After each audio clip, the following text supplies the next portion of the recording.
The cartel cracks wide open. Zimbabwe. Chivhayo versus Matinyarare. Zimbabwe's dirtiest fight just went public. Right?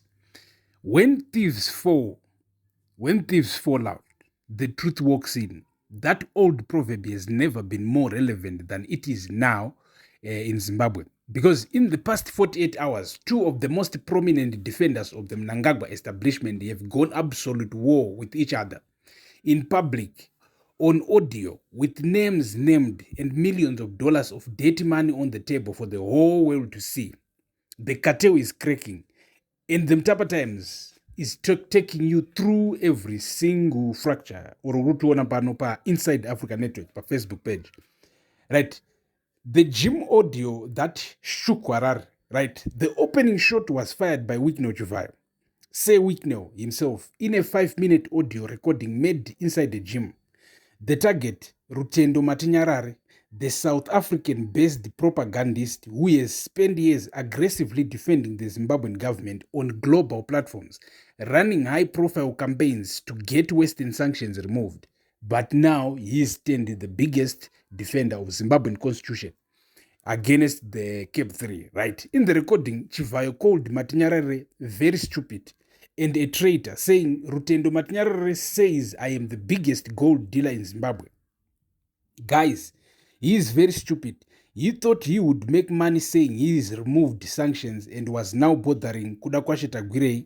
He must respect this big name. No one can erase this big name. Right. Chivhayo. Now, stop right there. Because what Chivhayo just did, whether he released it or not, is extraordinarily revealing. He did not say, I am not a gold dealer. He did not say the accusation is false. He called Matinyarare stupid for saying it publicly and for trying to extract money from the situation. The denial is conspicuously, explosively absent. Conspicuously, explosively absent. Zimbabwe. When a man accused of being Zimbabwe's biggest gold dealer responds by attacking the messenger's intelligence rather than the message itself, that tells you everything you need to know. The $100 million propaganda bill, the receipt that breaks the illusion, right? Matinyarare fired back instantly and his counterpunch landed like a bomb. He revealed that the core of Chivhayo's attack is a massive, unresolved payment dispute, a staggering $100 million that Matinyarare claims he is owed by the Zimbabwean government for his extensive international lobbying campaigns aimed at dismantling Western sanctions. Let that sink in.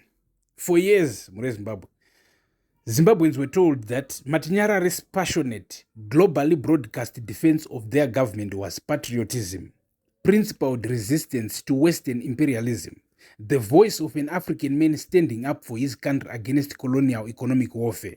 It was a contract, a $100 million contract, paid for by the Zimbabwean state with taxpayer money.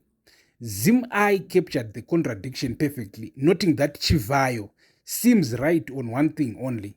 Why on earth does Matinyarare want to be paid for removing sanctions that were never removed but even worsened?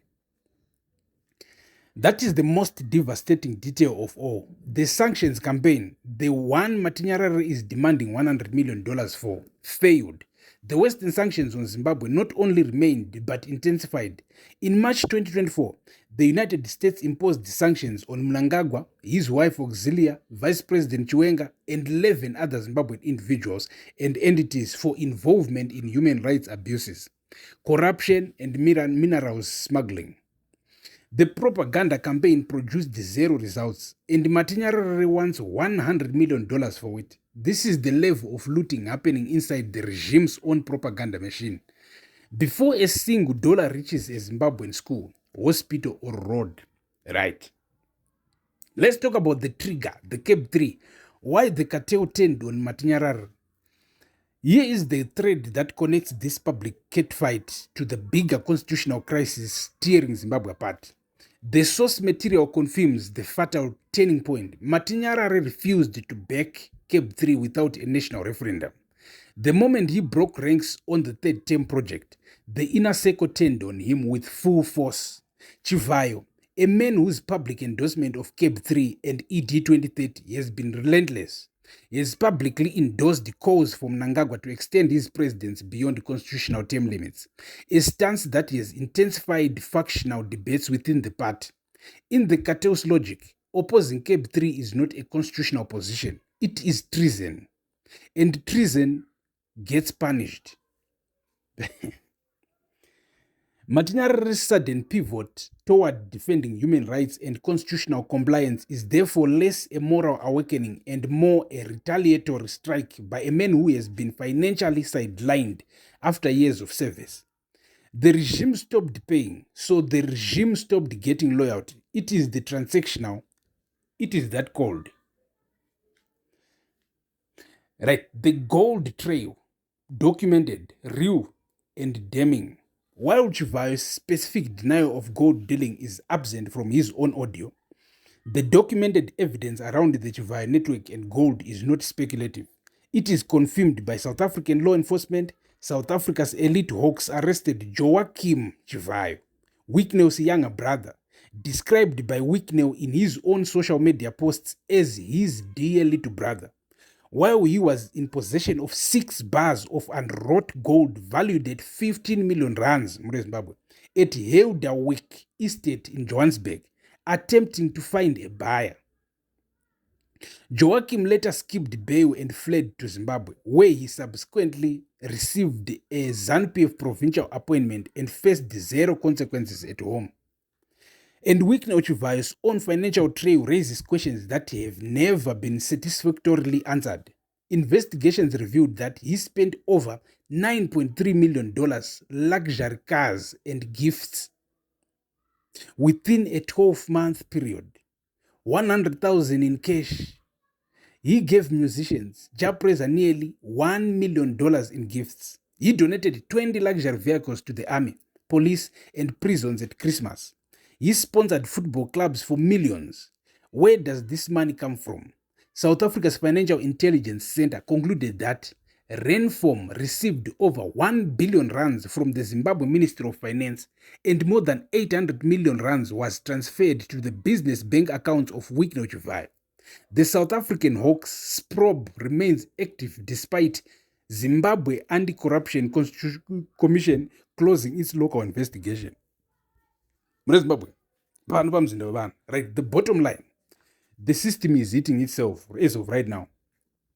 What the Chivhayo Matinyarare war has confirmed is something that every Zimbabwean has suspected for years.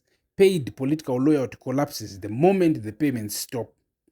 The men who shouted loudest for Mnangagwa, the men who ran his propaganda globally, the men who defended his gold networks and his constitutional project and his inner circle, they were never patriots. They were contractors. And when the contract money slows down, the contract loyalty evaporates. The cartel is cracking. The audio is public, the receipts are real, and every crack that opens in another ray of light for a Zimbabwe that deserves better than a government that outsources its propaganda for $100 million while teachers go unpaid and hospitals go without medicines. We will be here when the next crack appears. Subscribe. Do you think Chivhayo and Matinyarare are both equally guilty of looting Zimbabwe? Drop your raw take in the comments, like, share, and support independent journalism through Join and Super Thanks. Zimbabwe needs this conversation. Stay tuned. Thank you for watching.